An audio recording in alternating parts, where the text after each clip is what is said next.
Hey, what's happening, Stinkerheads? How you doing? How you been? What's happening? What's happening? What's good? Hey, before we get this video started, you already know, go and smash that like button. I'm trying to get this video to 100. Yes, sir. Yes, sir. Yes, sir.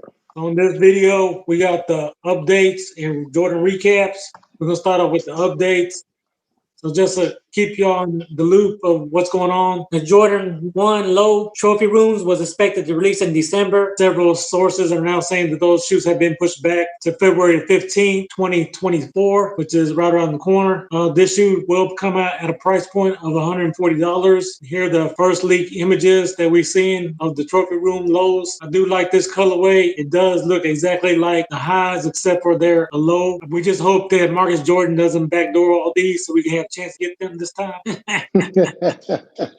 know, the last high trophy rooms are going for anywhere from like 1,200 and above, depending on your sizes. I don't know what resales on these for, but definitely we know the back door will be open, so stay tuned for that. So moving on to the Jordan recaps. Want to start us off, my brother?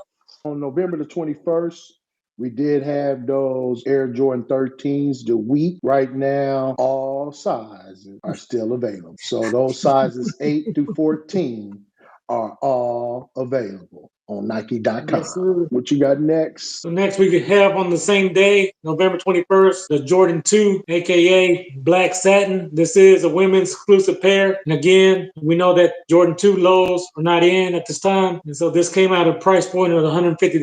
Colorway is that similar to the Chicago colors. It does come in that red, white, and black. Again, if you want these, all sizes are available on Nike.com. So go ahead and scoop them up, sneakerheads. What we got next, my brother? So on the 25th November, we had those Air Jordan 3s, the Fears. They came out, like I said, November the 25th. According to Nike.com, all sizes are still available. Once again, all sizes Yes, sir. are still available. What's next, my brother? So next we got on the 24th of November, we did have the what? Hey, I'm a Meniere's drop, and I did get my pair right here. Stay tuned for unboxing of that. But they pretty much sold out. This was the Dusk pair, the white and blue.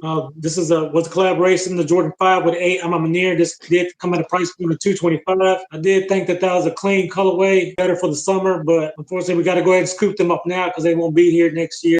Summer. So if you didn't get a chance to get those, I'm sorry. But if you did, let us know in the comments down below. We'll go more into detail on the review. But these shoes ain't going for much over retail. If you want them, go and still pick them up. If you like Jordan 5s to have a lot of detail and quality, this is the shoe that you do want in your collection because you're not going to get all that branding that it did do to the shoe. It does have that Stitch 23 we normally don't see. It does have that Nike Air on the back, which we normally don't see either. But because this is a collab, they gave them the whole nine. You know, you're getting everything that you can get possibly on a Jordan 5. So I do say the quality is very nice, good quality leather. You do have that additional collab branding from I'm a Meniere. It does have that A on the side with that netting and an A on the tongue. So go and scoop these up, sneakerheads. Yes, sir. Hey, if y'all continue to love content like this, hey, check out that video right there. Like we said, for sure, when you're blessed, hey, bless others. Peace.